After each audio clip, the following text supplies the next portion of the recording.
scuttling speed,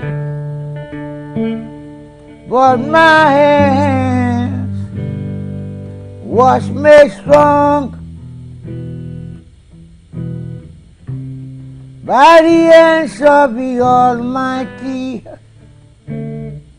We forward in this generation, triumphantly. Let's go, everybody, let's go. Won't you help me sing another song of freedom? 'Cause all I ever heard, redemption songs,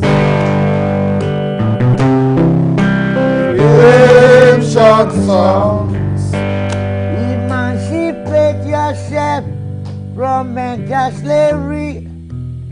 None better shape than free a woman. Have no fear for atomic energy, 'cause none of them can store your time. So how long shall they kill our prophet? Why we stand sad and look? Some say just a patch of pain. We've got to go, Won't you help me sing another song of freedom? 'Cause all I ever heard, redemption songs,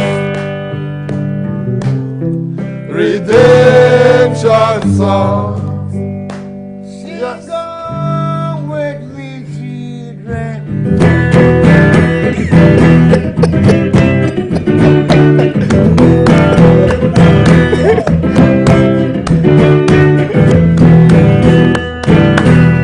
Come on. So Magic, what are we going to see now? You know, you rose up, you fell, you have risen again. What's that stumble? You don't fall. Okay, you stumble. I stumble. But Magic, I grumble. Magic, what went wrong? You know, a lot of people brother, stay listen and to put me. together what happened to And you. what happened to me? Forget all this rehab. You see, EJ, they took me to rehab, Captain Osa. It's not rehab. It's a mystical shit. It's a spiritual problem. You know, so my brother is a chief priest. He's a priest. He's my uncle. No matter what, you know what I'm saying? You know, he spent money on me. You know, I don't care about much, you know. When Captain Osa took me to rehab, spent a lot of money. Nobody knew how Captain Osa did it. He an idiot. You know, I don't respect Ayuri. I used our brother.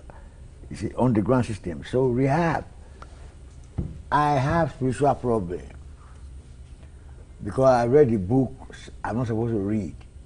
Wow. You You write the books you're not supposed to read. brother, you know, But I hope you're not going to read them again. I'm not reading it again. The only thing, that's why I'm advising all the brothers that are reading some mystical books. It's just read only Bible. Yeah. Okay. All the only Bible. That's I'll my, stop there. Stop on the Bible. On the Bible. Bible is a good book. I don't know about Quran, but Bible.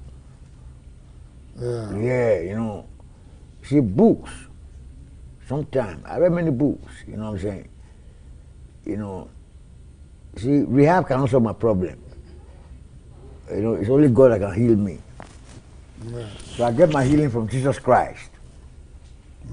I'm the warrior of Jesus Christ. You can see the pastors, they are trying. You see right now, in the 90s, in the 90s, you have the, in the 90s, Nigeria was not very civilized like that. You know, are you listening, my brother? Yes, I'm with you. You know, but I must respect the pastors.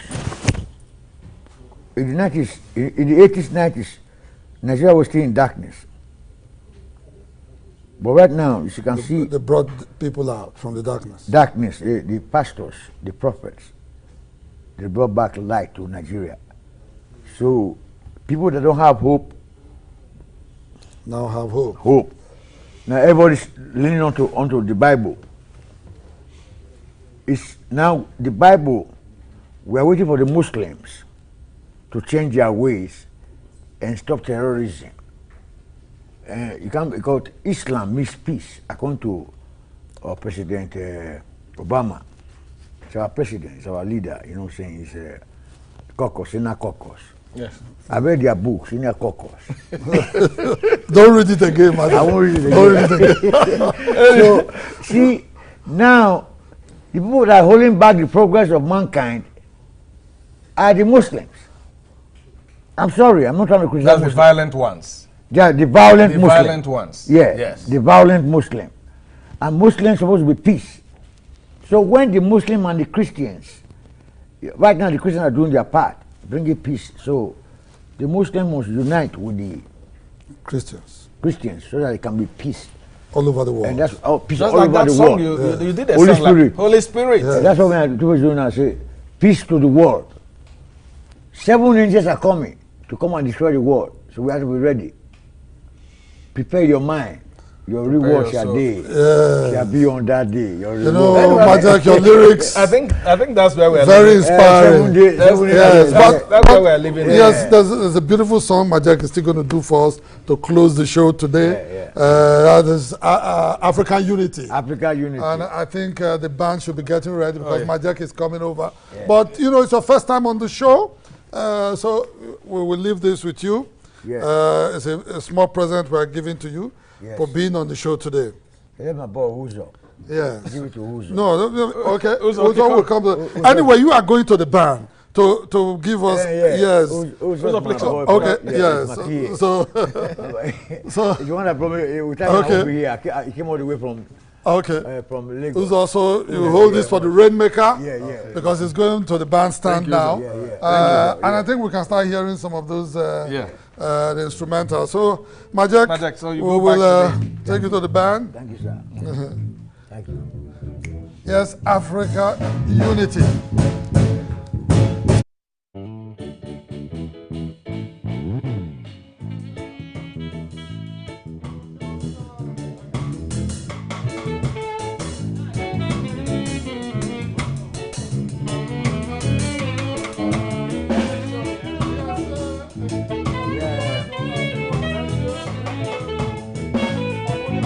Hope you're all right, no? One of us signing off tonight. When will the African? Yo. Let's go there. All right. When will the African people unite? When will the African people come together? There's unity among the children every day. There is unity among the African people. Yeah, yo. Yo. Nati bongo. Yeah, yo. Nati bongo. Shabadubado, shabadubade. Shabadubado.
Every second, every minute, every day, news is breaking.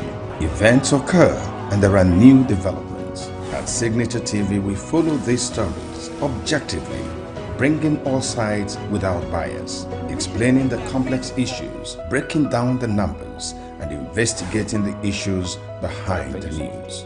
Anywhere and everywhere, near or far, wherever the news is, we will be there. Signature TV. News in your pocket.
Welcome to Global News on Signature TV. I'm Charles Pius. In the headlines, Trump lays a wreath to honor fallen U.S. soldiers ahead of his inauguration. Japan seeks leaders meeting with Trump as soon as possible.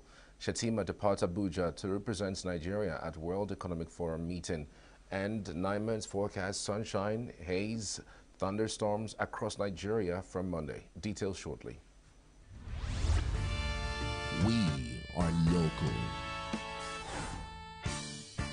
We are right now with the wife of the man that was... Why the main market is in chaos. People are... We are national. Those in support of this motion as amended, say aye. Aye. We have taken this move by default. We are international. Israeli airstrikes. Donald Trump left us the worst unemployment.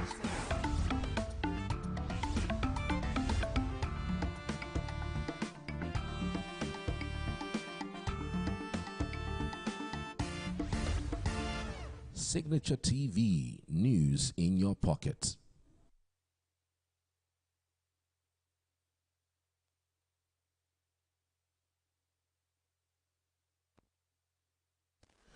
Japan hopes to organize a meeting between incoming U.S. President Donald Trump and Japanese Prime Minister Shigeru Ishiba at the earliest possible opportunity, the country's top government spokesperson told reporters in Tokyo on Monday.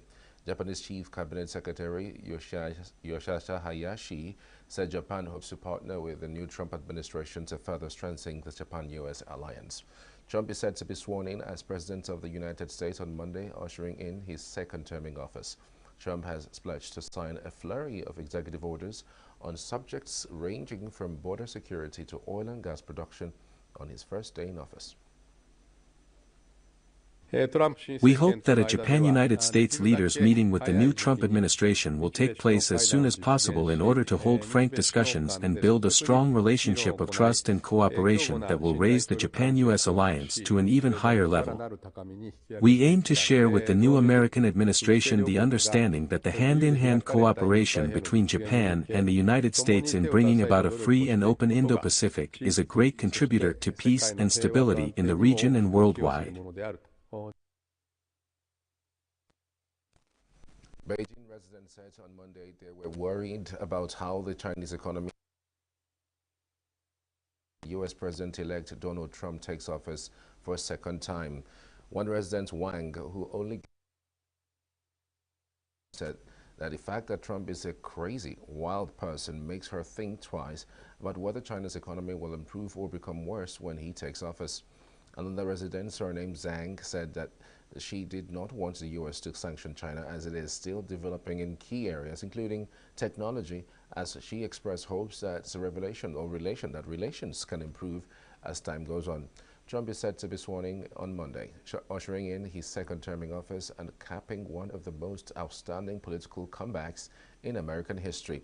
He has pledged to impose an additional 10% tariff on Chinese goods unless Beijing does more to stop trafficking of the highly addictive narcotic fentanyl, and he threatens tariffs in excess of 60% on Chinese goods while on the campaign trail.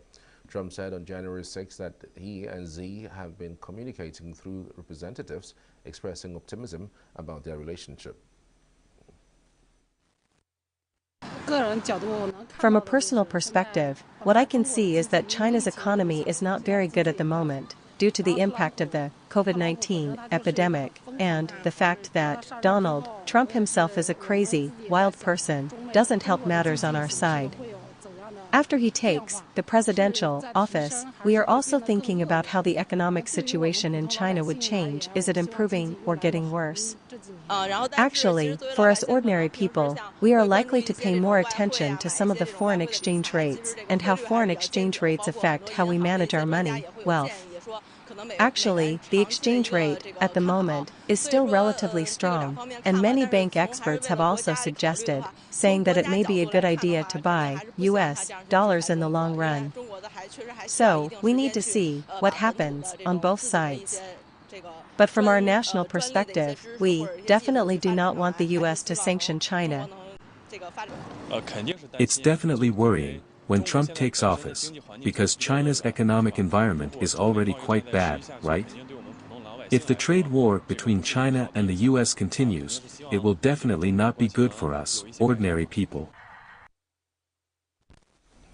Republican Donald Trump selected J.D. Vance, a U.S. Senator from Ohio and author of the best-selling memoir Hillbilly Elegy, as his running mate, elevating a politician who once criticized the former president in acid terms but has since become one of his most stalwart defenders. The selection of James David Vance helped boost turnout for Trump in the November 5th election, particularly in some of the Rust Belt states where the election was decided. The Ohio native was deeply popular with the Republican candidate's base, and his populist message was well suited for states that have significant working-class white populations and had suffered from deindustrialization. A staunch conservative, Vance was unlikely to bring many new voters into Trump's corner. However, it may even alienated some moderates. According to analysts, some of Trump's supporters had pushed him to select a woman or person of color as his number two to expand a coalition that skewed towards white men. At 40, Vance represented a younger generation in an election that featured a 78-year-old Trump. Vance's rapid ascent was unusual for American politics. After an impoverished childhood in southern Ohio, he served in the Marine Corps, won a scholarship to Yale Law School, and later worked as a venture capitalist in San Francisco. President Trump and I are proud to be the most pro-worker Republican ticket in history. And I want to talk about why we're fighting for working people, why we're going to fight for unions and non-union alike. Now, our enemies and a lot of Democrats call us populists, like it's something of an insult. But if being a populist means being on the side of working people rather than the powerful elites who hollowed out our middle class and sent us into stupid foreign wars, then sign me up. I am a populist, and I'm proud of it. So I want to ask you a question that Donald Trump asked America in 2016, what the hell do you have to lose? Now, I know this is a diverse union. Some of you love President Trump, and some of you clearly don't. I've heard from both sides just giving this little speech. Now, this may come as a shock to you, but once upon a time, I wasn't a Trump guy either. And trust me, the president never lets me forget it. Now, I know Governor Tim Walz was here yesterday, and I'm glad he was able to come. And I respect this union for inviting both sides to take the stage and to make the case to all of our membership. Mexican border cities remained calm on Sunday before Donald Trump's inaugurations on Monday. In the central western border city of Ciudad Juarez, migrant shelters remained occupied, a trend mirrored in the many other border cities. However, tension was palpable after migrants in the bid to evade apprehension set fire to blankets and mattresses on Saturday at a camp in Chihuahua, the state capital, during a government raid aimed at clearing the site. U.S. authorities fortified the bank of the Rio Grande, known in Mexico as Rio Bravo, in the city of Piedras Negras by installing floating bills on one of the shallowest parts of the river. In the border cities of Ciudad Juarez and Matamoros, drone footage captured the orderly flow of vehicles and pedestrians at these busy checkpoints. Trump has pledged tougher border controls on immigration enforcement and to launch a mass deportation operation on his first day as president. Migrant rights groups in Mexico demonstrated against the proposed anti-immigration measures of U.S. President-elect Donald Trump on Sunday, symbolically spanking a piñata fashioned in his likeness at the U.S.-Mexico border wall in Tijuana. The groups gathered at the U.S.-Mexico border fence located on the beaches of Tijuana before Trump's inauguration. They hung banners on the border wall protesting potential restrictive actions by the Trump administration in his second term. Demonstrators urged Trump not to terminate the CBD-1 program, which facilitates asylum applications in the United States. Trump has pledged stricter border controls and immigration enforcement and to launch a mass deportation operation on his first day as president. Now that the Congress of the United States is also on his side, President-elect Donald Trump, and there are many members from his party, in Congress, he will achieve many things that he could not do before. That is what really worries all the civil society organizations, but mainly the government of Mexico, which is the one that has to receive the deported people in Mexico's border areas. There are many shelters here in the city of Tijuana that, at some point, will be overwhelmed by so many deportees.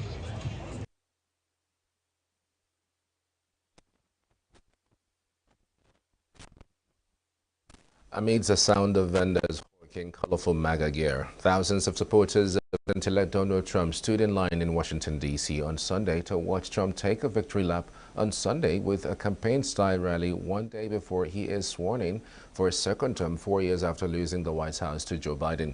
Many supporters who flew into Washington and booked hotel rooms for as much as $1,000 a night were disappointed. The inauguration was going to be held indoors, but they refused to let that dampen their spirit as they eagerly anticipated Trump's return to office. Approximately 25,000 law enforcement personnel will be on hand to provide security. Well, we were debating, actually. We had flights out of Newark to fly down originally. But then when we heard the news that he canceled it, and we have tickets for outside, for inside we don't have tickets for, so we said, you know what, let's go to the rally. Let's get as early as possible. Let's give it our all, and hopefully get a chance to see him, participate in victory celebration.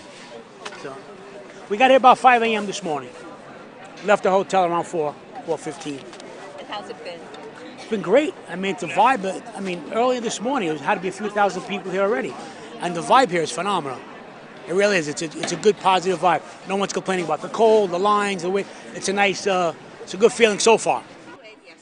We flew in on Thursday because we had to pick up our inauguration tickets at our congressman's office. And so now we don't have inauguration tickets because they're doing it inside. It feels awful. I understand, but really disappointed. But happy to be here.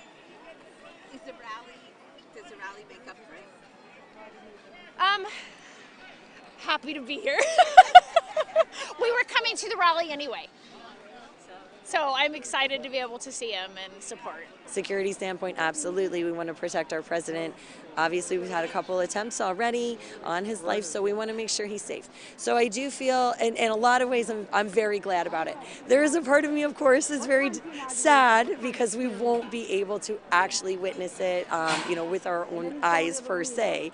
But again, I would rather see him be sworn in and be okay, and we get to see what happens with this administration and just be extra cautious. So I'm okay with it. I'm definitely in support of that move. So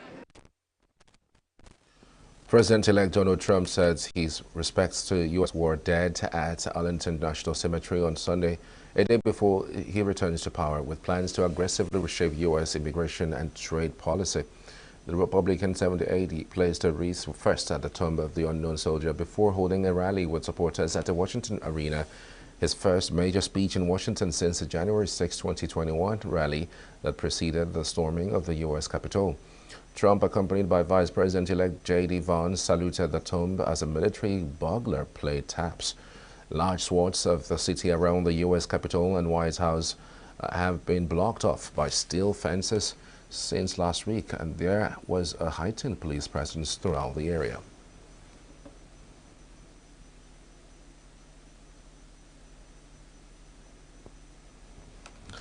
Bitcoin hit a record high above $109,000 on Monday as Donald Trump, who has signaled the plans to deregulate the cryptocurrency sector, prepares to be sworn in as U.S. president. Bitcoin surged to reach an all-time peak of $109,241 ahead of Trump's inauguration ceremony before falling back to $107,765 on Sunday. The world's biggest cryptocurrency has soared since Trump won the presidential election in November, with Bitcoin surpassing $100,000 for the first time in early December. It came after he nominated a cryptocurrency backer, Paul Atkins, to head the U.S. securities regulator, reinforcing optimism the new president will deregulate the sector. Over the weekend, he launched his own cryptocurrency appropriately called Dollar Trump, sparking feverish buying that sent its market capitalization soaring to several billion dollars. Cryptocurrencies have made headlines since their creation, from their extreme volatility to the collapse of several industry giants, foremost amongst them the FTX exchange platform. Bitcoin was conceived in 2008 by a person or group writing under the name Satoshi Nakamoto. It was pitched as a way to break free of mainstream financial institutions by establishing a decentralized platform for transactions.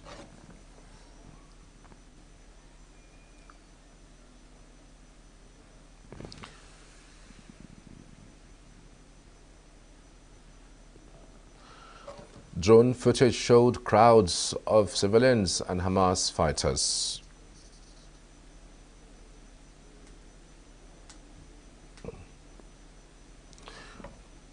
Let's go on a short break. When we get back, we'll continue with the news.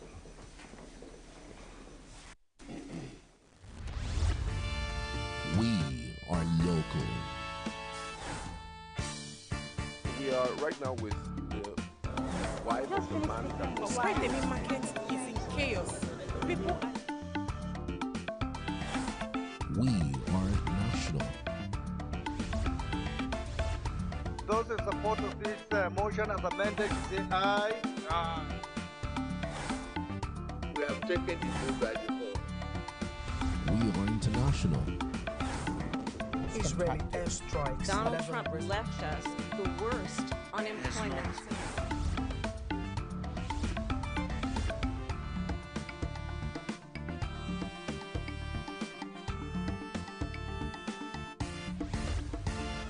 Signature TV, news in your pocket.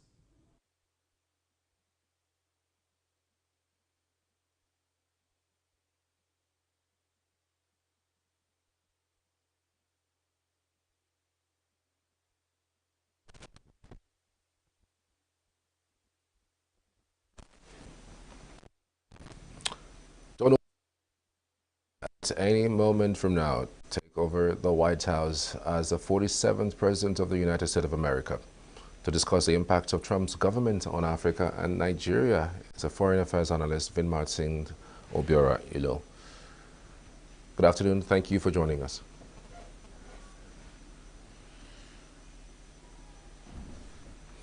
Okay, Vin, we've seen reactions coming from China.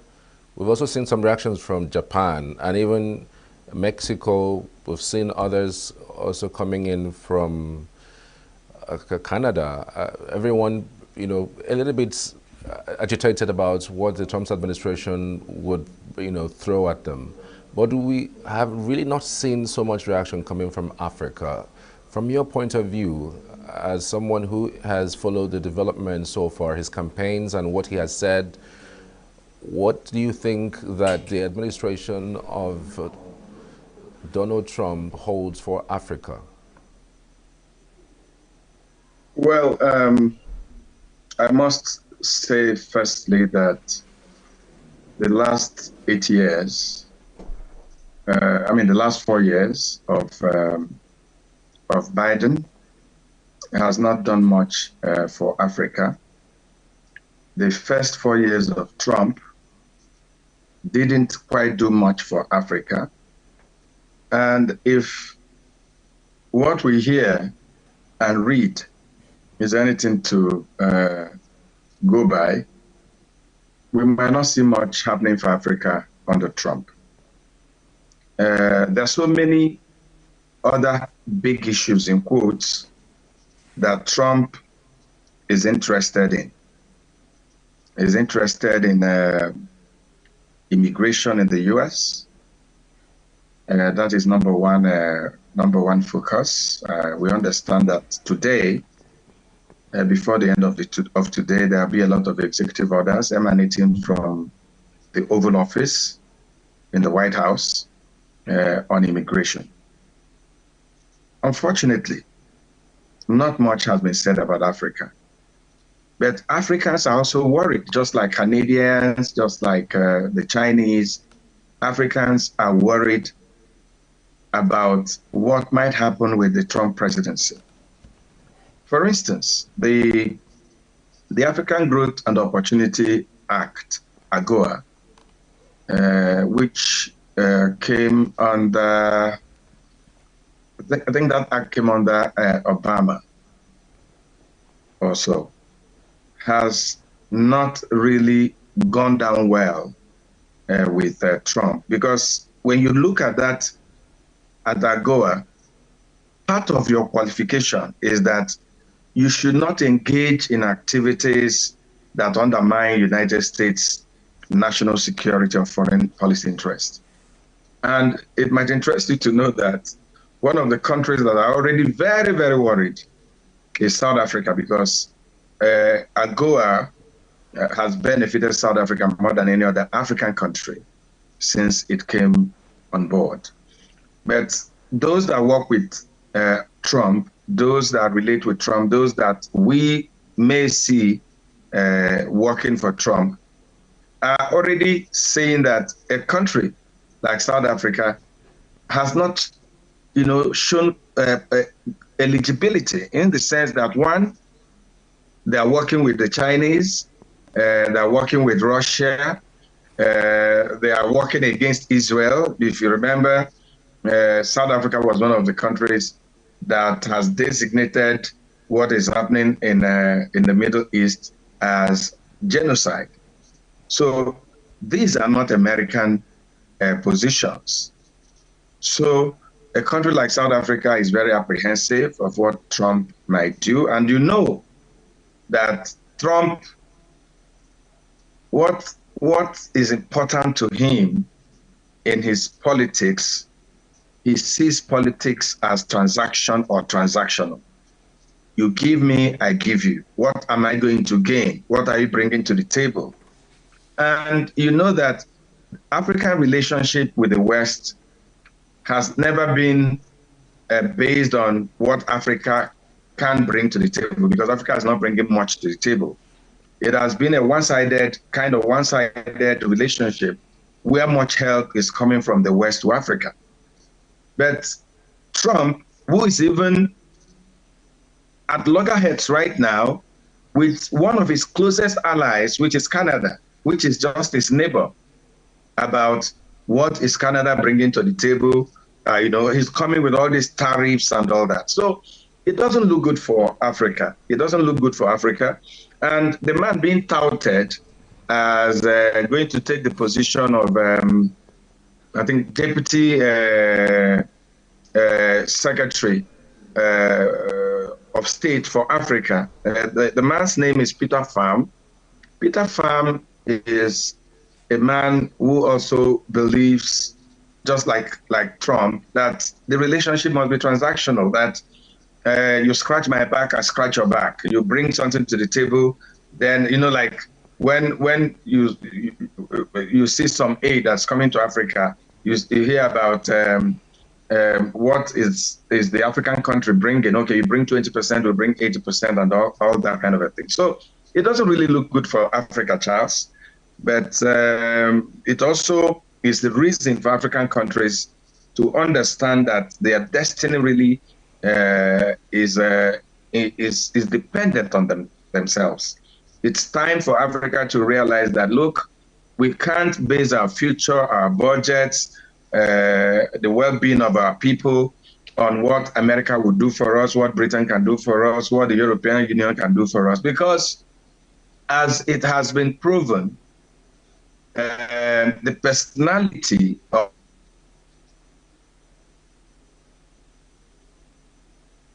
all right.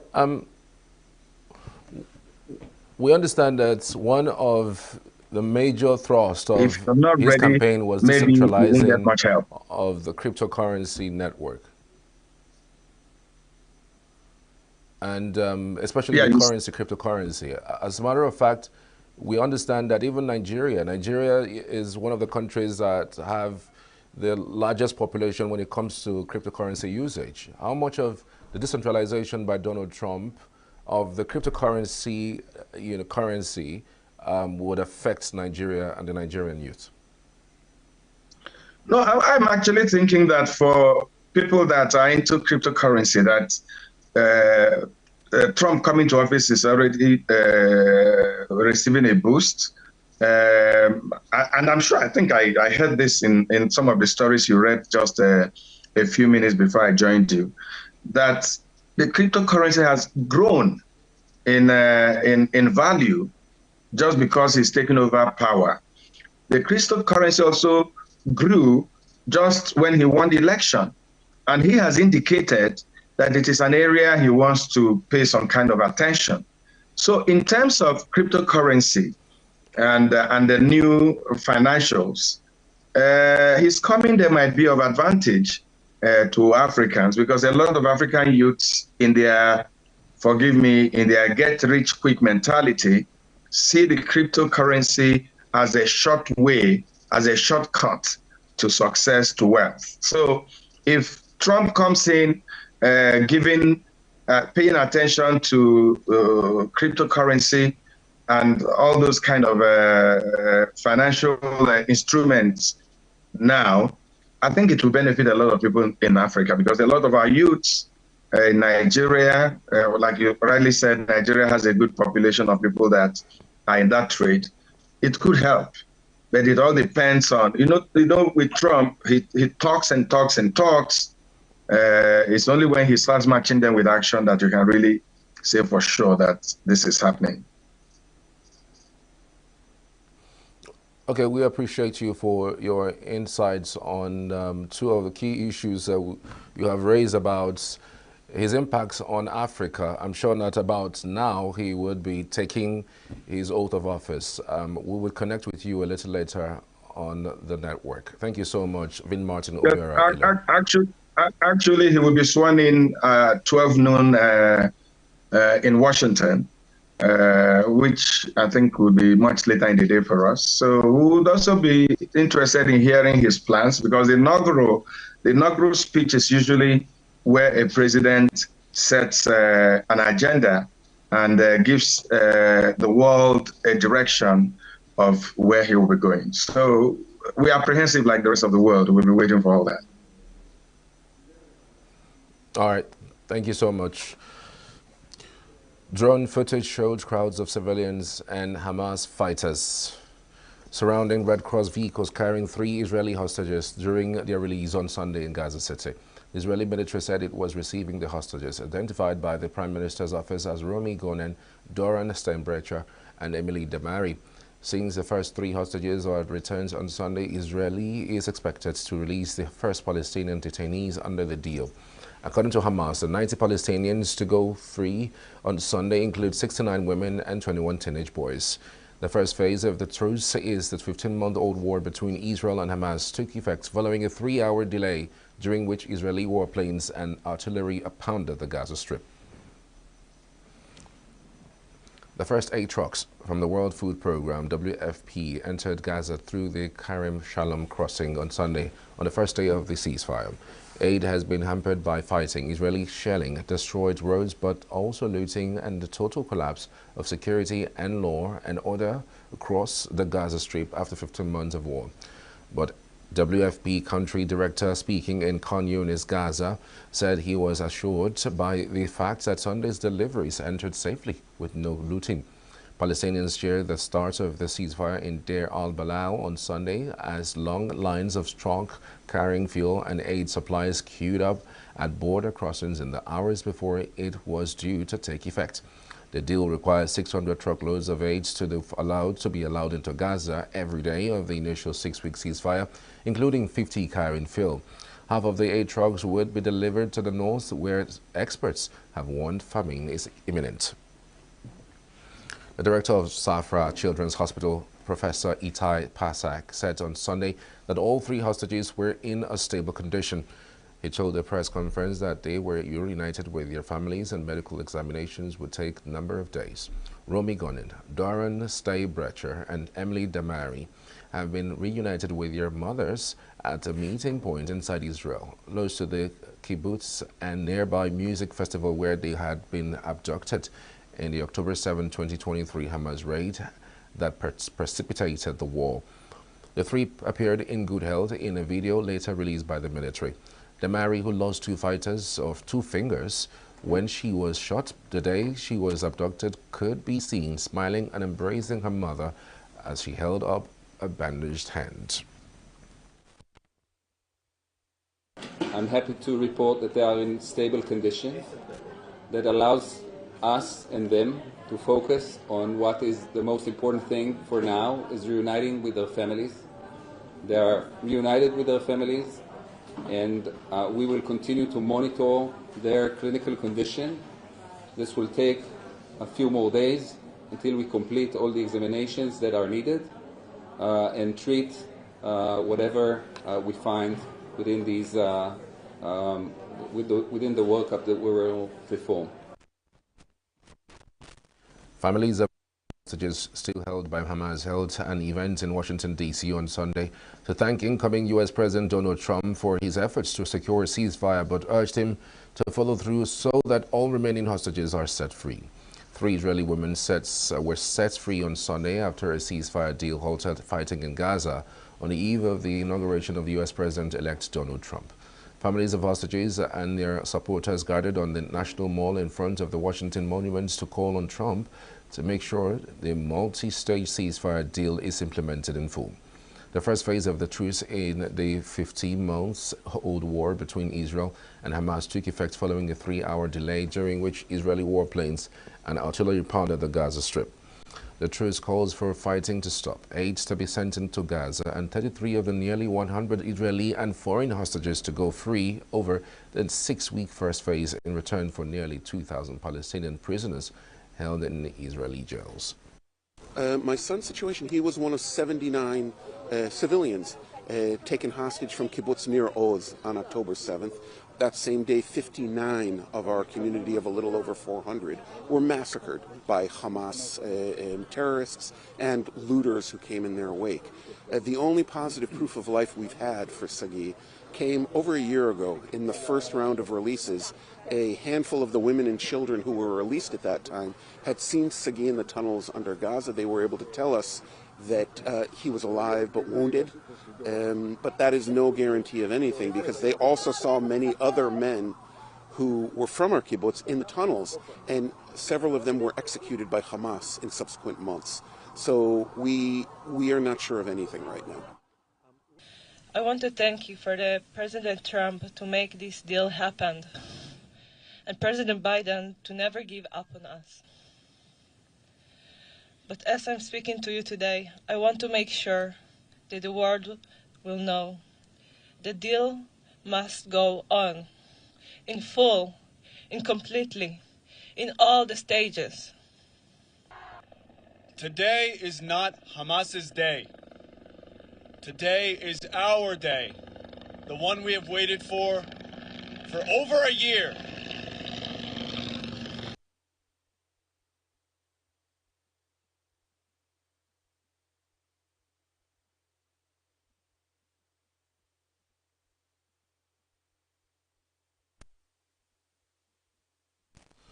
Russian Orthodox believers plunged themselves into icy water in St. Petersburg on Sunday to celebrate Epiphany despite unusually mild winter weather and thin ice.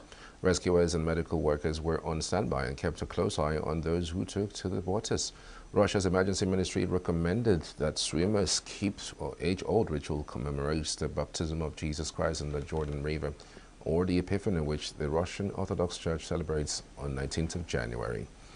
Drone footage from Sunday showed ruins, rubble, and debris left in the wake of the Eaton fire in Altadena, California. The California fires have killed at least 27 people as of Friday and destroyed more than 10,000 structures in the residential enclaves of Pacific Palisades and Altadena. The wildfires, which began on January 7, spread quickly under dry conditions and extremely strong Santa Ana winds. Los Angeles officials told most evacuees on Thursday to stay away from their homes at least another week. Estimates of the damage range anywhere from $20 billion to $45 billion. Rents have surged and uncertainty over insurance settlements has left some of the displaced in limbo. Hundreds of protesters marched in Davos on Sunday ahead of the annual meeting that will gather business and political leaders in the Swiss Mountain Sky Resort from January 20 to January 24th. The activists participated in a two-day demonstrations hike to Davos. At their arrival, they met more anti-World Economic Forum protesters in the center of the ski resorts. Marlene Egelhorn, a German-Austrian millionaire and activist for a Tax Menor initiative, came to the Swiss town to ask political leaders to tax rich people like her as a democratic solution to inequality. Topics on the Davos agenda span mounting global geopolitical and economic uncertainty, trade tensions, climate goals, and how artificial intelligence can help make lives.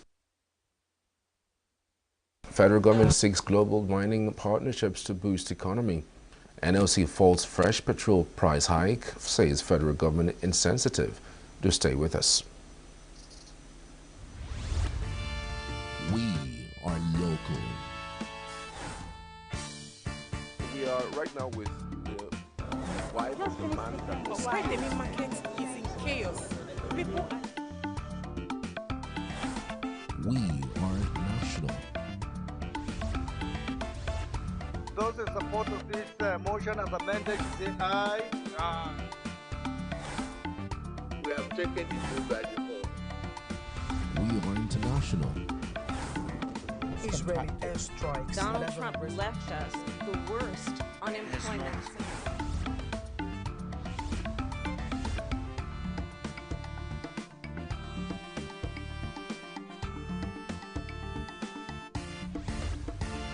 Signature TV, news in your pocket.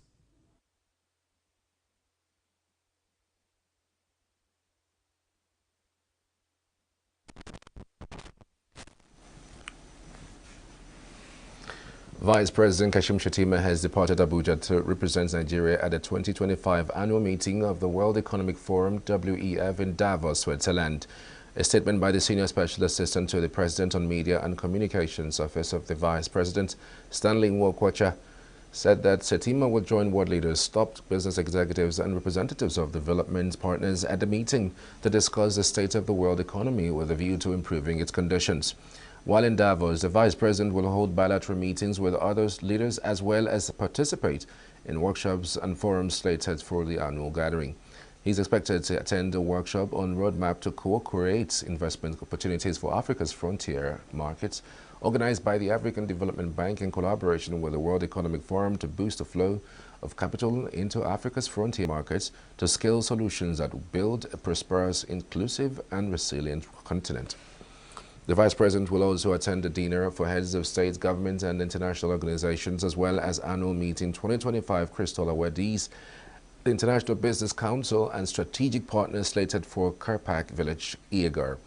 Shettima will also co-chair a forum on turning digital trade into a catalyst for growth in Africa slated for the Pisha Congress Center. The federal government has announced its pursuit of global mining partnership to strengthen the country's economy. Director of Information and Public Relations Mohammed Manga at the Ministry of Finance made this known in a statement issued in Abuja on Sunday. According to him, Dr. Doris Uzoka Anite, the Minister of State for Finance, shared this vision during her presentation at the Future Minerals Forum, FMF, in Riyadh, Saudi Arabia, where she highlighted Nigeria's vast resource wealth. At the forum, Uzoka Anite emphasized the federal government's commitment to fostering strategic global mining partnerships aimed at driving economic growth, promoting investment, and encouraging innovation. Economy. The minister also highlighted Nigeria's readiness to collaborate with international partners. Additionally, Uzoka Anite expressed that these engagements will strengthen economic ties between Nigeria and Saudi Arabia, particularly focusing on partnership opportunities in energy and mining. She also reaffirmed Nigeria's position as a preferred partner, drawing attention to the untapped potential of the country's resources. The FMF is the world's leading platform for shaping the future of minerals. The forum attracted over 14,000 participants from 178 countries, including government leaders, industry experts, and innovators. The Speaker of the House of Representatives, Right Honorable Abbas Tajuddin, has described the tanker explosion in Niger State as tragic and unfortunate, saying the death toll is alarming. A speeding tanker conveying premium motor spirit petrol had crashed on Sunday morning at Diko Junction, Niger State, along the Abuja-Kaduna Highway. The Niger State authorities had put the death toll at 86, with 55 people injured and taken to hospital. The corpses have been given a mass burial at Diko. Speaker Abbas, in a condolence message issued through his special advisor on media and publicity, Musa Abdullahi Krishi, lamented that the accident caused the loss of many lives in a terrific and shocking manner. The Speaker, who called for proper investigation of the incidents by relevant authorities, urged authorities or motorists to be cautious while driving. Speaker Abbas commiserated the families with the families of those who lost their lives while praying for the speedy recovery of those who sustained injuries. He also extended his condolences to the government and people of Niger State. The Nigerian Labour Congress have frowned on the recent hike in the pump price of premium motor spirit, popularly called petrol, describing it as the height of insensitivity against the masses. Senior NLC officials disclosed this in a separate interviews on Sunday as oil marketers refuted being blamed for the recent hike in PMS prices nationwide.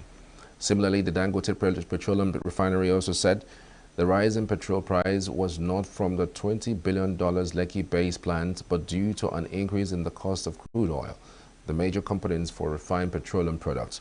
On Friday, the pump prices of petrol rose to between 1,050 naira and 1,150 naira per litre, following the hike in the cost of the commodity by the Dangote Petroleum Refinery and various depot owners.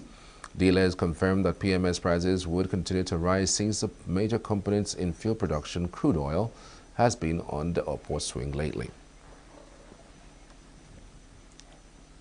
The Nigerian National Petroleum Company Limited, NNPCL, says it is undertaking rehabilitation of pipelines and depot to strengthen the country's energy infrastructure. The Chief Corporate Communications Officer, CCCO of NNCPCL, Olufemi Sonea, stated this in an interview with journalists on Sunday. He noted that the ongoing rehabilitation project, which is expected to be completed within 2 to 3 years, would resolve long-standing challenges in petroleum distribution. Sonea further explained that upon completion, Nigeria will achieve sustainable crude oil supply to refineries, seamless production or product distribution through pipelines, reduced reliance on trucks, improved energy security and reduced fuel importation, lower transportation costs and reduced roads hazards caused by fuel tankers. He continued that though there are limited financial resources, which continues to pose a challenge in executing both refinery and pipeline rehabilitation projects simultaneously. Speaking further, he noted that apart from the fact that the ongoing activities won't be limited to the construction of new crude oil and product pipelines to replace obsolete ones, he opined that advanced technology would be provided to enhance pipeline security, prevent vandalism, and rehabilitation and modernization of storage terminals to support. According to him, the NNPCL is working towards transforming Nigeria into a self-sufficient producer and net exporter of refined petroleum products, and the very first step in that direction is successful rehabilitation work that has birthed the renewed operations of the Port Harcourt and Warri refineries. Polytechnic workers in the country have announced a 3-day warning strike from Wednesday, January 22nd to Friday, January 24th, 2025. The workers under the aegis of the Senior Staff Association of Nigeria Polytechnic accused the authorities of marginalization of the non-teaching staff members and denial of their deserved career progression. In a letter dated January 14, 2025 and addressed to the Minister of Education, Tunji Alausa, the Union Secretary Nura Gaya said the warning strike has become imperative to emphasize their position concerning the ongoing plot by certain stakeholders to unjustly deprive non-teaching staff of polytechnics and similar institutions of their rightful progression to the peak of their careers. On Content 15, on the ongoing redrafting of the Polytechnic Scheme of Service. The letter further said that SSA-NIP has consistently championed the cause of equity and justice within the polytechnic system and has repeatedly called for the implementation of career progression policies that accommodates both teaching and non-teaching staff. Rivers State Governor Siminalayi Fubara has reaffirmed his commitment to preserving the soul of the People's Democratic Party (PDP) in Rivers State. Governor Fubara revealed this while addressing members of the PDP Youth Leaders Forum during a courtesy visit to Government House on Sunday. The governor also appealed for collective efforts to address internal party crisis and promote national unity, stressing the importance of preserving Nigeria's stability. The governor also urged party members to set aside ethnic and religious differences and work collectively towards the progress of the PDP and the nation at large. We believe in the leadership of Governor Bala Mohammed as the PDP Governor Chairman, and you. We know even if the national fails, you will not fail. We want to tell you that we are ready to speak on you people's behalf now. We don't care. We want to follow the truth. And by the grace of God, when we mobilize ourselves very well, you will hear us speak in the Abuja. That national secretariat will hear the truth. We are prepared now to say, let the real thing be done. Like we said, we have not come to mention names, but we are aware of everything. So we thank you for your leadership style. We pray that God will continue to lead you. You can see that in support of you, we are here as state youth leaders without a River State youth leader. On his part, the chairman of the PDP Youth Leaders Forum, Jamilu Ali Kalshingi, commended Governor Fubara's dedication to preserving the unity and integrity of the Democratic Party. Kalshingi expressed delight over the recent court judgments affirming this election of the local government chairman in Rivers State and the judgment nullifying the PDP congresses. I would like to congratulate not only you, Rivers State, I will congratulate PDP and Nigerian youth at general for the recently judgment in favor of Rivers State on the election of council election and the PDP Congress election in favor of our party, PDP, in favor of you, Your Excellency, sir. That victory is not only for Rivers State. It's not only for you, sir. It's for Nigeria, it's for the youth, it's for the PDP. When I say it's for the PDP, I mean it's for the Nigeria. Because it is PDP that means well for Nigeria. Your Excellency, as we already know, even though we know, and we were also encouraged and experienced and learned from the His Excellency, the Governor of Bauchi State, the struggle, the trouble, the working up and down round the clock that you have been doing to salvage this party, to salvage this country. He assured Governor Fubara of the PDP Youth Forum support in the ongoing efforts to restore the party's unity and strength, describing the governor's focus and resilience in the face of political challenges as exemplary. Also speaking at the event, the secretary of the forum, Brown Ode, praised Governor Fubara's transformative leadership, which he said has inspired hope among Nigerian youths. The Minister of the Federal Capital Territory, Nyesom Wike, has downplayed the possibility of resolving his conflicts with Governor Sim Fubara of Rivers State. Wike criticized Fubara and his camp for refusing to carry out the directive issued by President Bola Tinubu during the peace meeting he convened. He noted that Fubara and his supporters should have returned to Tinubu to explain their inability to implement all the directives issued by the president. Wike made the disclosure during a media briefing in Abuja on Sunday. Wike and Fubara have been at loggerheads since Fubara became governor. The face-off between the two stems from the struggle for control of the state's political and structural resources. The rift has also affected the State House of Assembly, with 27 members defecting to the All Progressives Congress APC. Furthermore, the conflict has led to the emergence of factional speakers and a parallel assembly. Still to come, NIDCOM probes deaths of 50-year-old Nigerian in South African police custody. Manchester City is back in top 4 after 6-0 drubbing of Ipswich. These and more after the break. We are local. We are right now with the wife of the man that was... Why the main market is in chaos. People are... We are national. Those in support of this motion as amended, say aye. Aye. We have taken the vote by default. We are international. Israeli airstrikes. Donald Trump left us the worst unemployment.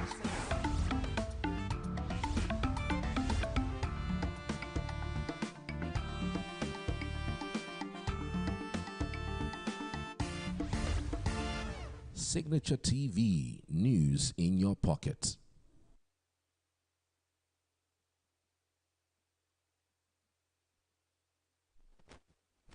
Welcome back. This is Global News on Signature TV. The Nigerian Meteorological Agency, NIMED, has forecasted sunshine and haziness across the country from Monday to Wednesday. NIMED's weather outlook released on Sunday in Abuja predicted sunny skies with hazy conditions over the northern regions throughout the forecast period on Monday. The agency also anticipated hazy skies with patches of clouds over the north-central regions, with chances of rain showers in parts of Nasarawa, FCT, Kogi, and Benue states during the afternoon and evening. For the inland and coastal regions of the south, NIMED predicted a cloudy atmosphere with intervals of sunshine. Morning thunderstorms are expected in parts of Rivers, Cross River, and Akwa Ibom states. Thunderstorms are also likely later in the day in parts of Ogun, Ondo, Imo, Enugu, Ebonyi, Delta, Lagos, Cross River, Akwa Ibom, and Bayelsa states. On Tuesday, NIMED expects similar conditions in the northern region with sunny skies and a hazy atmosphere. The north-central regions will likely experience hazy skies with some cloud coverage, and the rain showers may occur in parts of Kwara, Niger, Kogi, Benue states in the afternoon. In the southern regions, cloud skies with the intervals of sunshine are expected. Thunderstorms are forecasted over various southern states later in the day, similar to Monday's forecast. For Wednesday, NIMED predicted slight dust haze over the northern region with sunny skies and hazy conditions over most parts of the north-central. Kogi, Benue, and Kwara states are expected to experience some cloud coverage. In the inland and coastal regions, a cloudy atmosphere with intervals of sunshine is expected, with thunderstorms in parts of Delta, Lagos, Cross River, Rivers, Akwa Ibom, and Bayelsa states during the afternoon and evening. NIMET urged the public to take necessary precautions as dust particles were suspended in the air. It advised people with respiratory conditions such as asthma to be cautious. The Nigerians in Diaspora Commission has launched an investigation into the circumstances surrounding the death of a 50-year-old Nigerian man, Jeremiah Okoye, while in police custody in Limpopo, South Africa. The Commission spokesperson Abdurrahman Balogun revealed this to Punch Metro on Saturday. Following reports of Okoye's death on Friday, Okoye, who lived at 71 Magazine Street, Polokwane, Limpopo Province, had been residing in South Africa for 22 years before his death. The victim, a native of Ezinifite, Nnewi in Anambra State, reportedly died while in the police custody in Limpopo Province on January 13th. The president of the Nigerian Citizens Association in South Africa, Frank Onyekwelu, confirmed the incident in a statement provided. Onyekwelu expressed concern over the police brutality faced by Nigerians in South Africa, calling for strict adherence to the rule of law.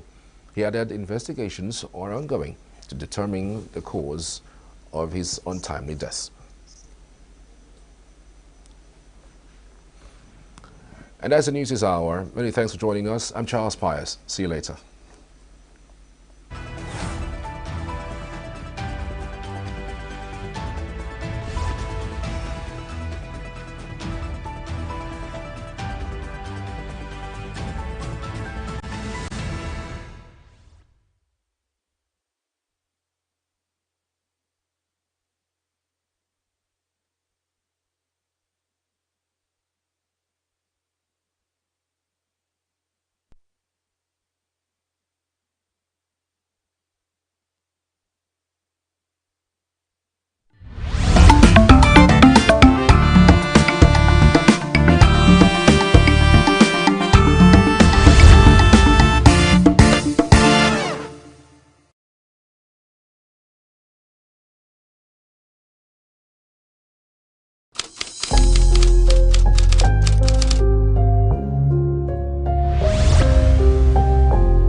afternoon and welcome to E-Vibes, the entertainment show on Signature TV. This is the entertainment, art, pop and culture hour, and I will be doing this 1 hour with you.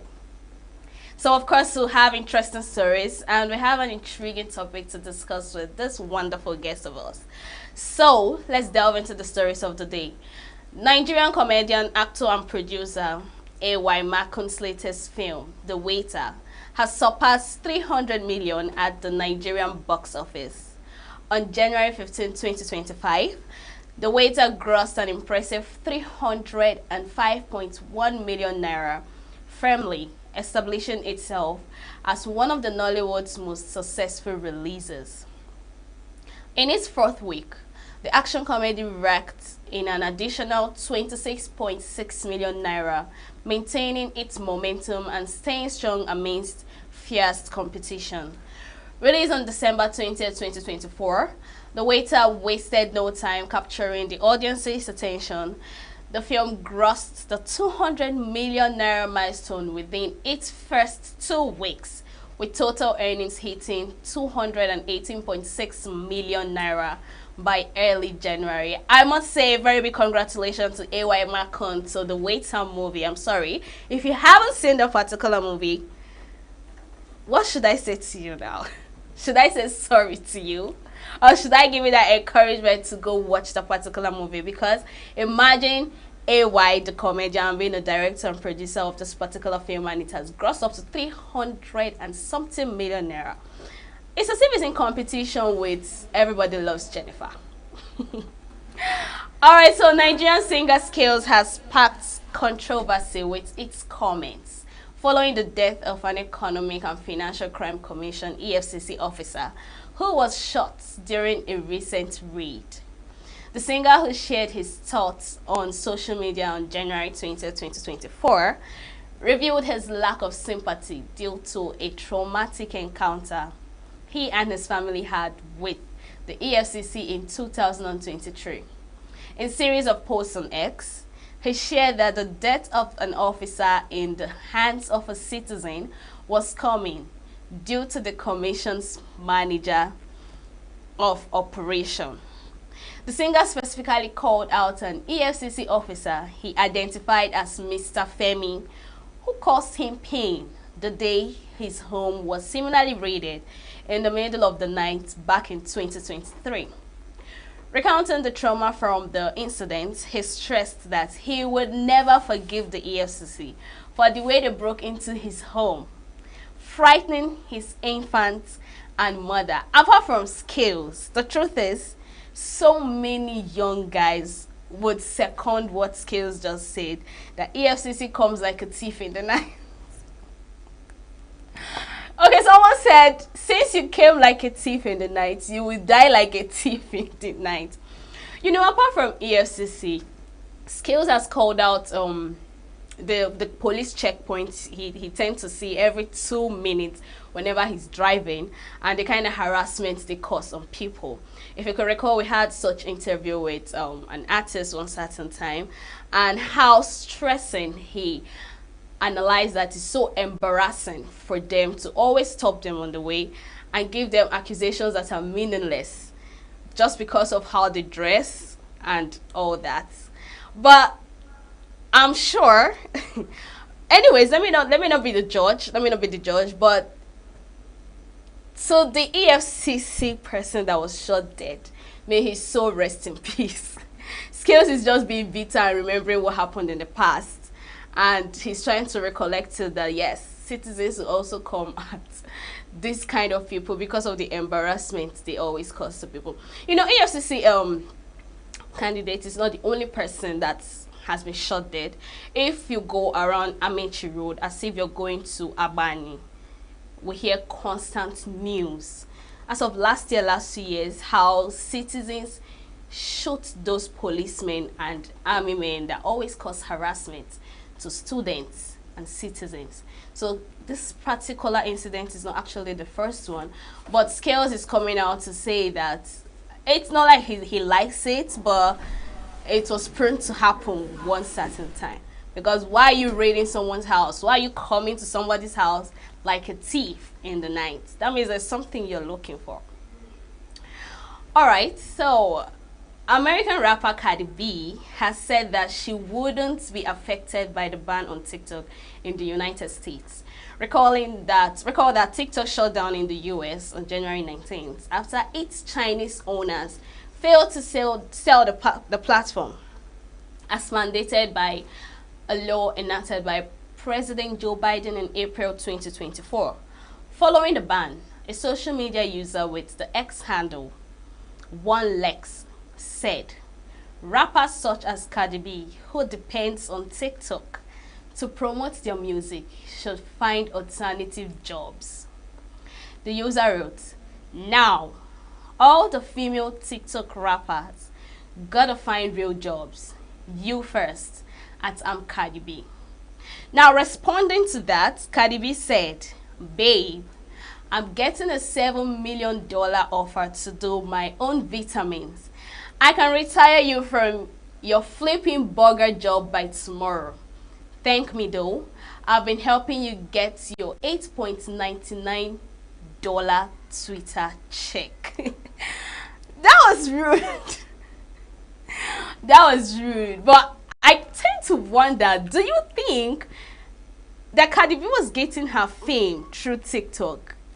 I mean, honestly, whomever that tries to come at Cardi B should always expect her to give the person back to back, because you don't expect her to keep quiet. She is not the artist that says something and slide. She must answer you in a very rude manner. So I don't even know why you came at her saying that you saying that let's see how you are going to grow in the music industry now they ban TikTok. But glory be to God, TikTok is back in America. I mean, Donald Trump made mention of that during his rally yesterday. So I don't know why he would actually open his mouth to say that most of this rapper, yes, I know some music go viral first on TikTok even before the release. You see so many content creators creating dance step, creating content with some of this music and all that, but you can't say that these people get their fame through TikTok. No, I mean, if that music is not interesting or fun to dance with or vibe with, people would not end up using it. So I don't know why you could. Some people have guts. I mean, some people have balls. So you expected her to keep quiet. I don't know, maybe somebody like me, I might not even pay attention, maybe because I'm so busy with social media, but of course, you actually called out her name at Cardi B. So you wanted her to see that comment, like you really wanted her to see that you're saying something about her, and she had to give you the befitting answer that she can retire you from your burger job in less than 24 hours. Anyways, okay, let's move to our last story of the day.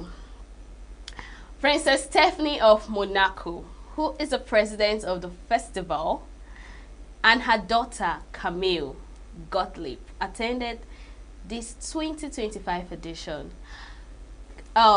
Circus artists from around the world gather every year in Monaco for a chance to win prizes. Performers on January 18 and 19 included aerial acrobatic duo Luna, the bouncing Scandinavian boards group, and Ukrainian artists. Video released by the organizers showed. The Monaco royal family have a long tradition of promoting the arts of circus. The festival was created by Prince Rainier III of Monaco in 1974. The annual circus festival in Monte Carlo continues until January 26. Let's take a look at the video.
All right, that was beautiful and a bit scary to watch. I don't know for you. Sometimes I get scared for these people. It's your leg not pinning you. Is that down part, the way you're widening and opening it, don't you feel like your bone is going to crack at some point? Yes, I know you get training for all this and all that. Your body is very flexible. I'm just being concerned. I'm just thinking as a normal human being would think. Because tell me why you're opening your legs like that. Tell me why you're rolling that tiny round something that is up there. What if it falls and break? But I mean, this was a very beautiful event. It's a very beautiful display. Of course, it's gonna continue till 26th of this January, and trust me to always review it to you. I think there's so many events that are gonna continue to the end of this January, and trust me, I'm gonna review them to you. So just stay glued, stay relaxed, stay jiggy, stay however you want to stay, to enjoy it with us. All right, that's all we have for you in the news segment this hour. We will be going on a short break, and when we return, I will review my guests to you, so stay with us.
Welcome back. You're still watching Eva, the entertainment show on Signature TV. So, this particular segment, I'll be having more like a conversation with my guest. His name is Godswill Onyebuchi Uwa. He's popularly known as Berry Word. He's an artist, and we'll be talking about financial disputes in the Nigerian music industry. So I'm going to read a background story. Nigerian singer Spyro has sparked controversy by accusing music executive Obi Franklin of the Satan label mogul Polo of mismanagement. Spyro alleges Obi used Davido's name to secure a performance about the agreed upon fee. Obi counters claiming Spyro owes him a commission for a car purchase. Obi Franklin responds to Spyro's allegation demands of 10.5 million naira car deal commission. Regarding his time with Polo label, Spyro claims he faced financial hardship and emotional distress. Polo presented receipts detailing expenses for Spyro's career, but Spyro countered with personal accounts of hardship, including being left without accommodation during label-sponsored events. The public field has ignited debates about ethical practices within Nigerian music industry. Apart from Spyro and Obi Franklin, of course, we know the recent saga of Mercy Chinwo and her manager. So, doing this conversation with me is my guest, of course. His name earlier, Godswill Onyebuchi, popularly known as Berry Word. Thanks for joining. Thank you very much. How you doing? I'm okay, very much fine. All right, so let's delve into the topic of the day. What do you think about this particular saga that's been going on between Spyro and Obi, especially in the music industry, Mercy Chinwo and her manager? What do you think about it? What's your take about it in Nigerian music industry? Okay, my take. Once it has to do with business, there are sharks in the industry.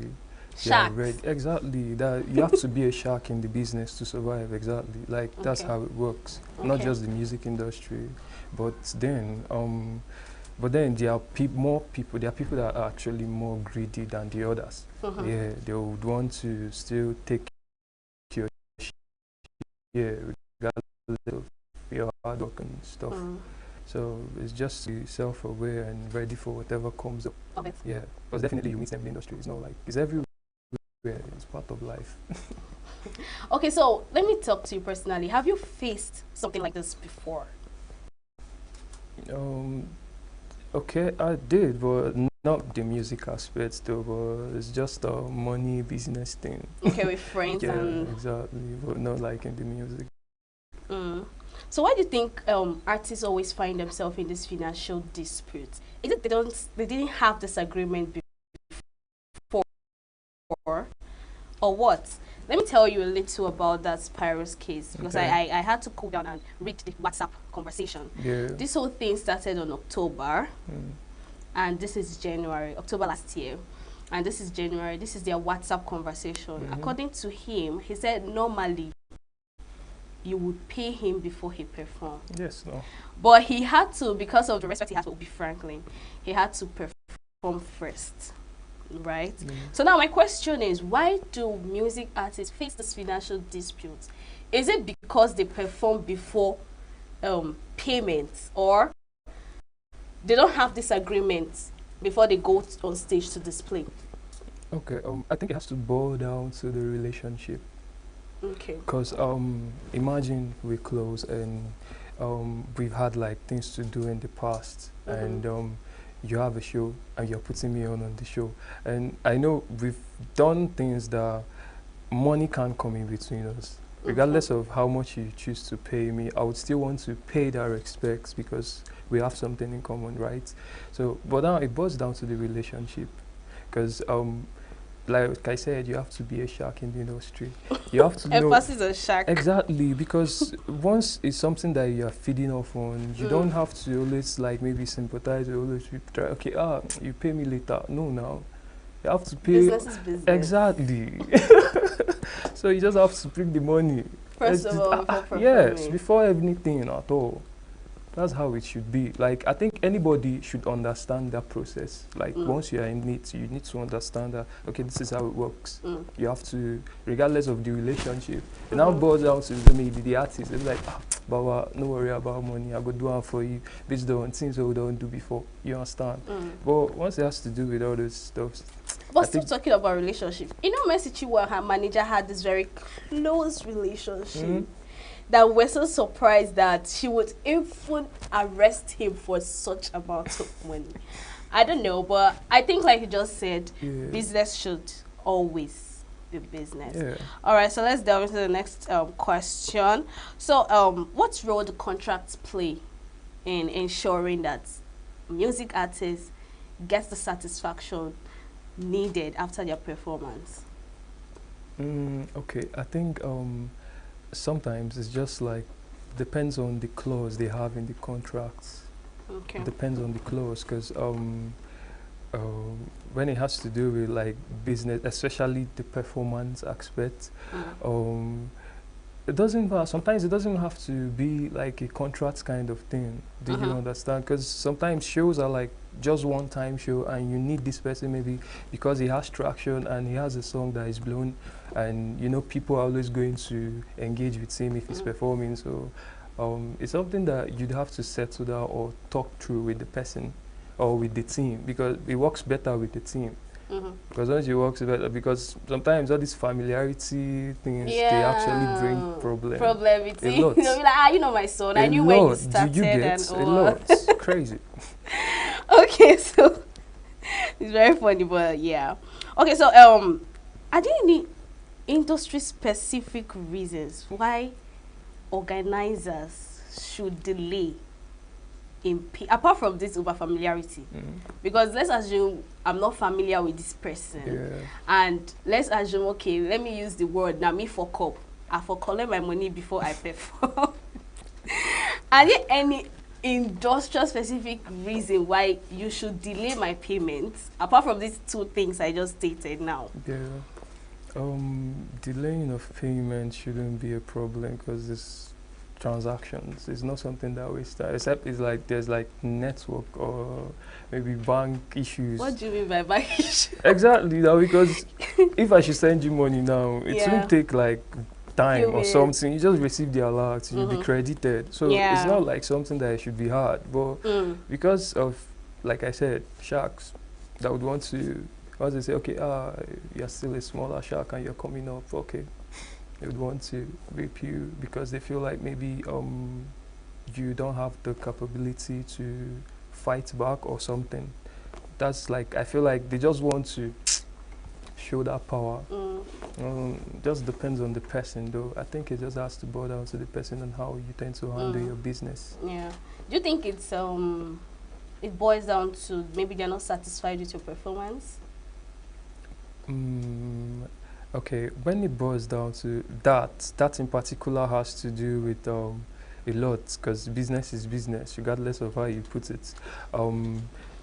You calling this person, you already know what he can offer.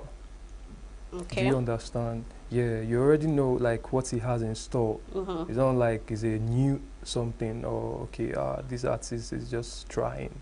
He's not there yet, do you get? But you already know what he can offer.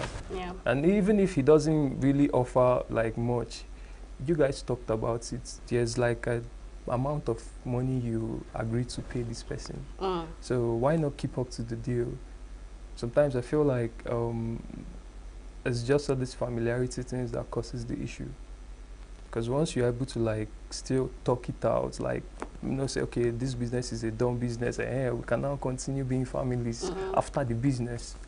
That's one thing that you just have to be sure and very insightful about.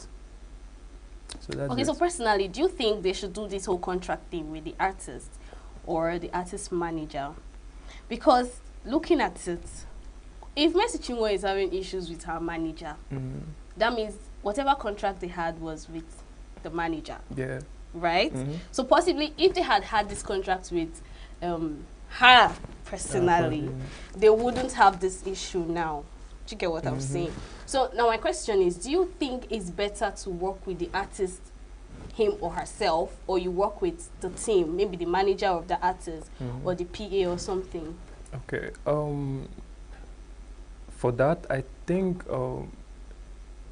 you working with the manager has to do with the alignment you have with the artist, because sometimes some kind of artist and manager relationship, sometimes it might be deeper than maybe like something that they have been like coming, and it's not like they just started or they met. Okay, do you get? So I think it's better off when you work with the both parties and they are there and it's something they understand, because relationship when it has to do with money. Even money causes problem for like siblings, talk less of people that are just friends, do you get? So something that everybody just have to be cautious about when it has to do with money and finance. So all right. So don't you think that this dispute, this financial dispute, like you clearly call them these sharks in business, don't you think this industry that these people should be looked up to? Because most times they see the up and coming artists as prey. To get what I'm saying? So do you think that government should be part of it?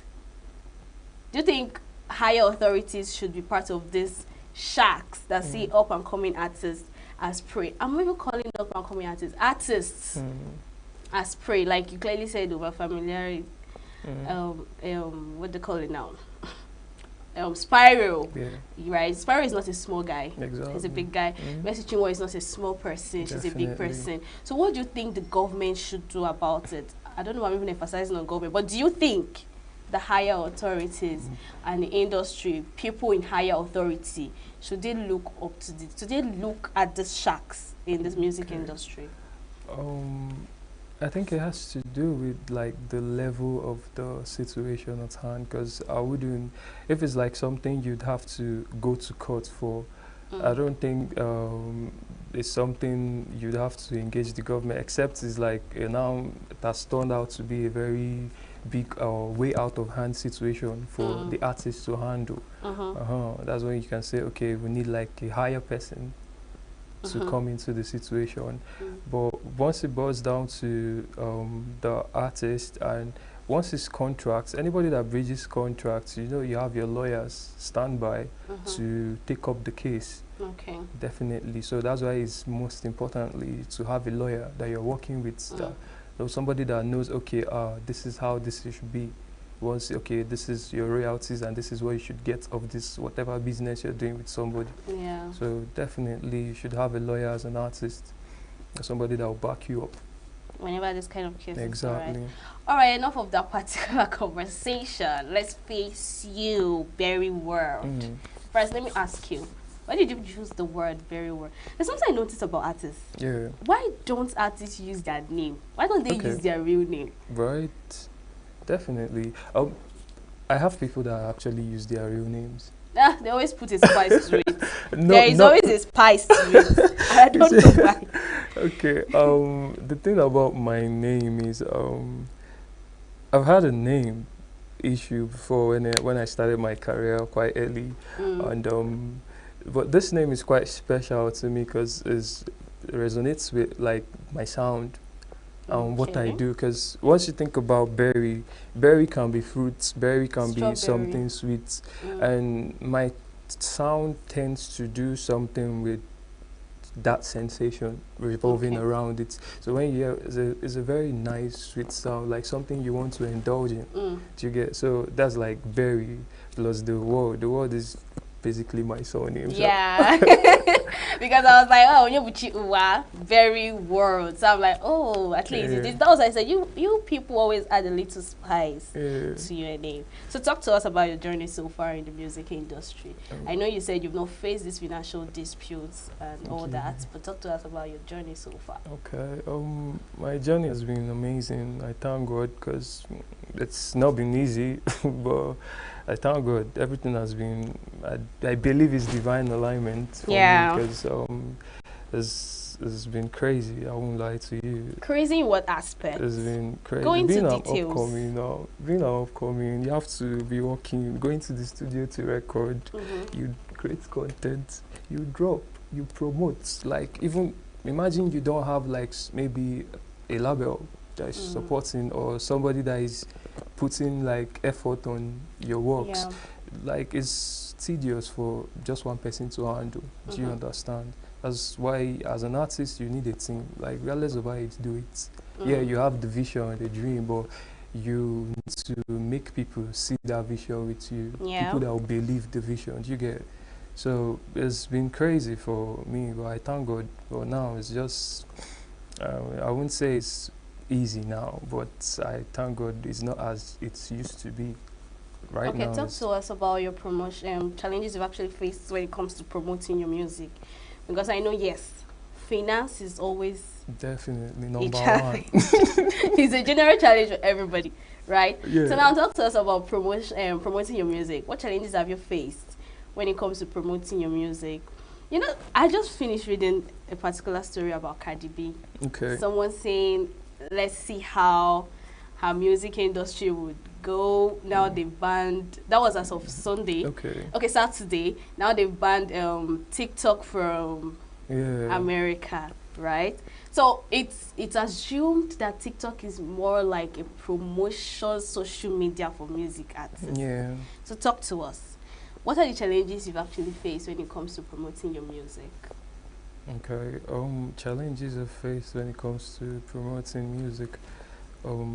Sometimes it has to do with the concept you have at hand, because you just don't bring out your music and then you start dropping it without having like a plan on how you want to push this music, or how you want to put it out there for people to engage. Because no matter how much you put things out there, if you don't make it catchy for people or make people interested in it, they won't engage.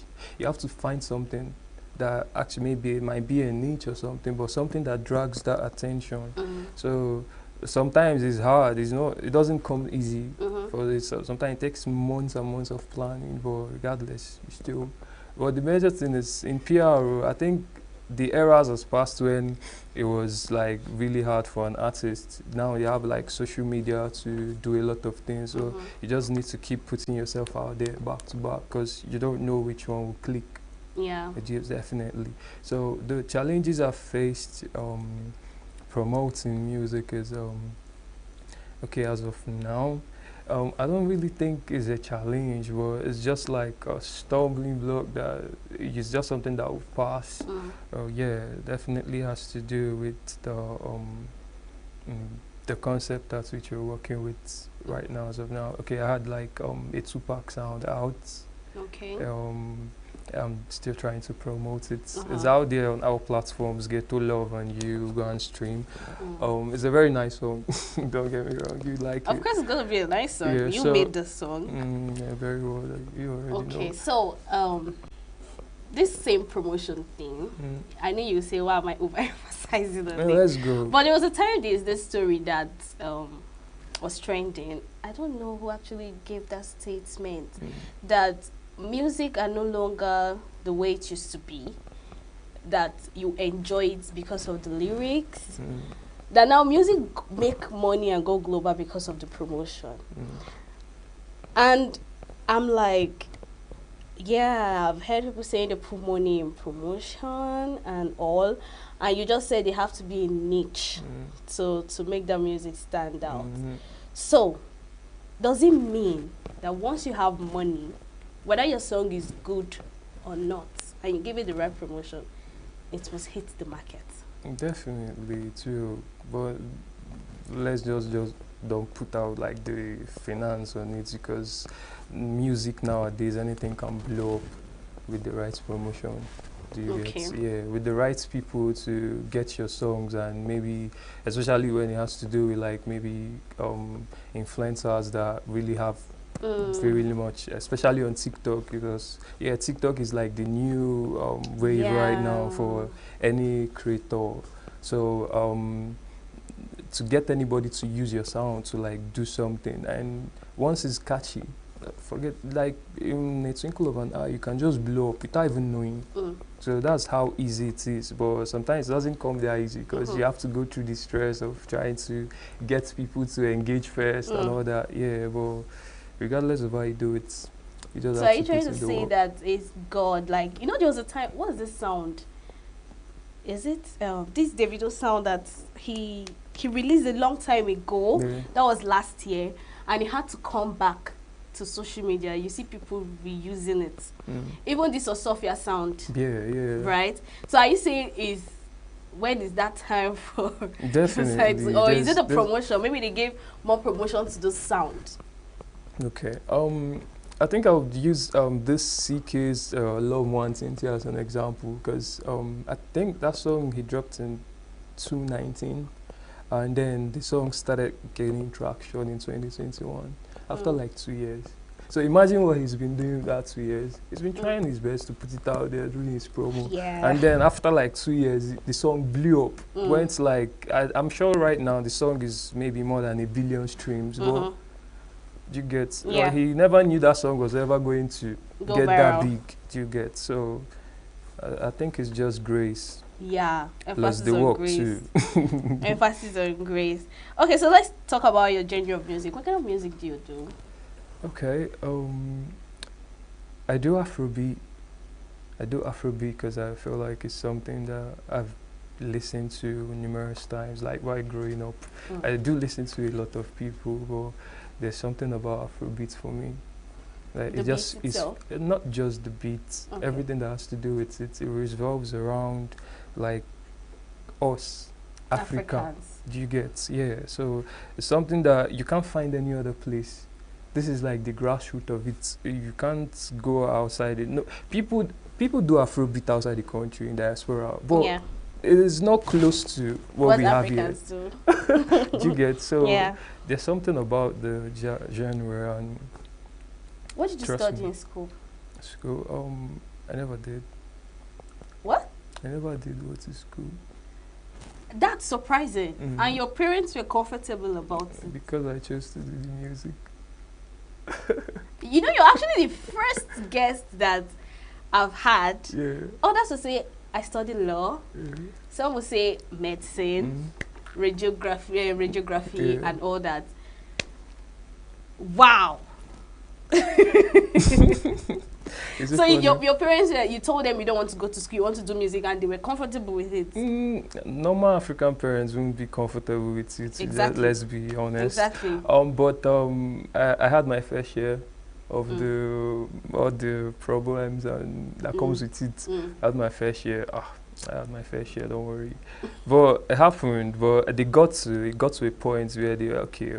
If this is what you want to do, just be careful and know your way around it, because they know, like, okay, this is something. Okay. It's So not I was like coming to that now. they've not heard the sound. Do you get? Okay. Yeah. Like I think I've had this. Where my mom. My mom heard my music one day on the radio, and she didn't know. It was my sibling that told her that, okay, this is your.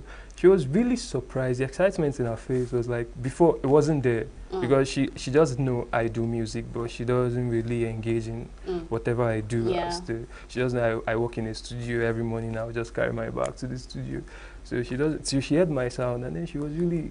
I felt like she saw something in it, and I said, So does that mean you're comfortable with you doing this whole thing without going to school now? Not really. I want to. I love education. I want to. I have like plans for the future. So. But you want to face your passion first. Yeah. I just want to. I like master it. First of all. Exactly. Before going. Yeah. But if you before I would do go stuff. to school, what course would you want to study? Okay. I have a thing for psychology. So why did you pick psychology? That's my problem. What? These entertainers. Why did you pick music as a course? Oh or yeah, music something? too, because I want to study music as well. Yeah. But why I said psychology is I think I have a thing for people. Like, I'm a people person. Do you understand? Okay. Yeah.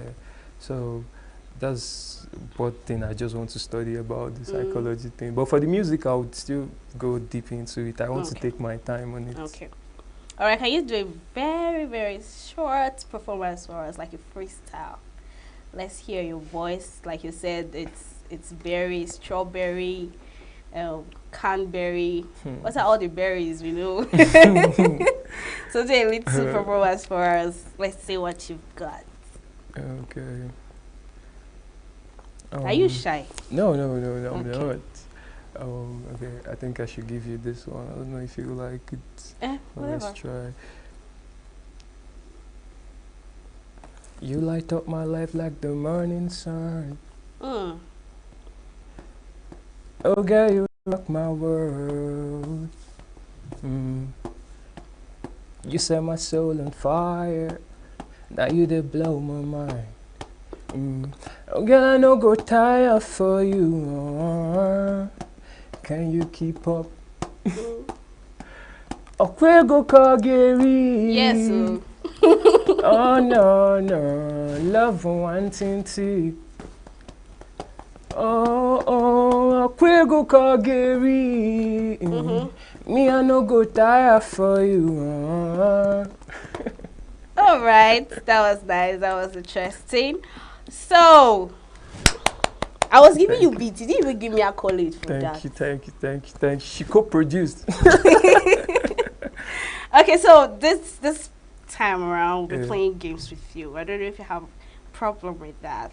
Please don't play mind games with me. No. I won't do that. Okay. So we'll play social media abbreviation. Oh, okay. So the first question is, let me pick. Okay. What's the full meaning of IMO? IMO. Yes. Oh, okay, this is going to be tough. Never thought about that. IMO. You were thinking I would give you all those BRB. Hey. No. No. I never thought about it. Take a quick guess.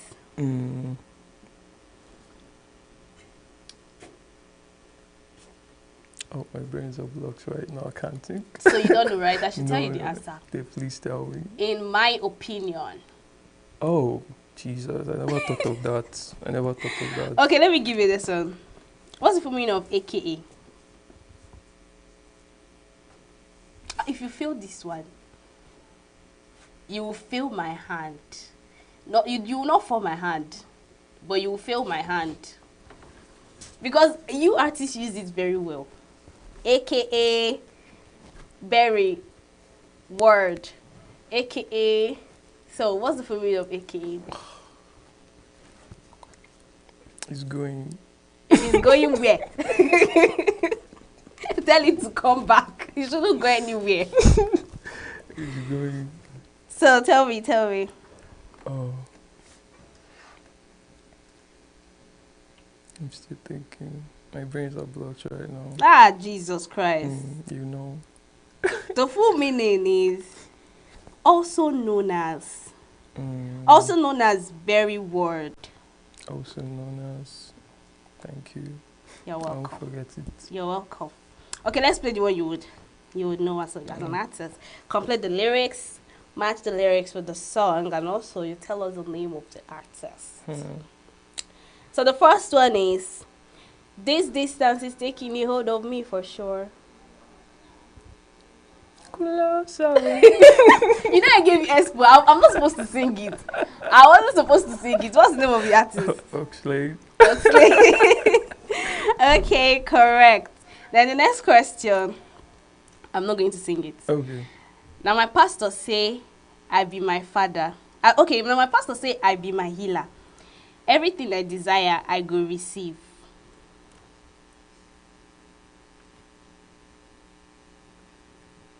Sound like Omali. Ah, feel very far. Oh, it's not Omali.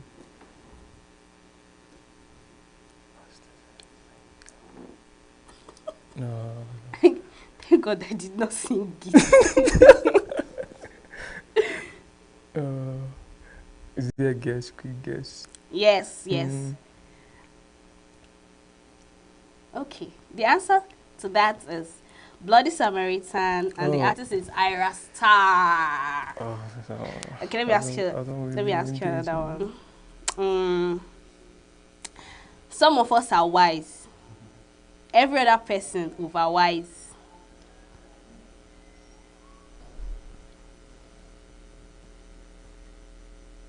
That's Ira Star. No. So what makes you think I'll repeat Ira Star music? Oh no.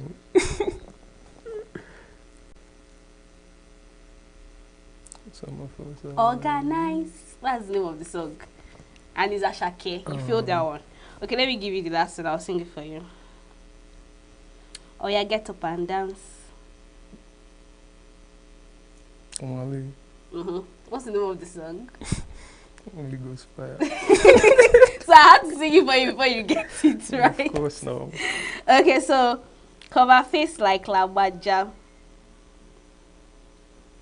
Looking good, no other. Music no information. So what's the name of the song and the artist? That's Mobad. Rest in peace, Mobad. Yeah, rest in peace to him. What was the name of the song? That's with Chike. Correct. That's with Chike. What's the name of the song? I don't give you every detail. Give me every detail. Okay. What's the name of that song again? Oh, God. ENUGU, that's the name of the song. Let's play the last game. We have just 1 minute left. Yeah. So this last game is riddles. What can you break, even if you never pick it up or touch it? Promise. Wow! Give me high five. I never thought you would get that particular one, I swear. Okay, the last one. What's always in front of you but can't be seen? Wrong. In front of you but can't be seen? Yes. Nose. No, wrong. The future. Oh. You cannot see your future, but it's always in front of you.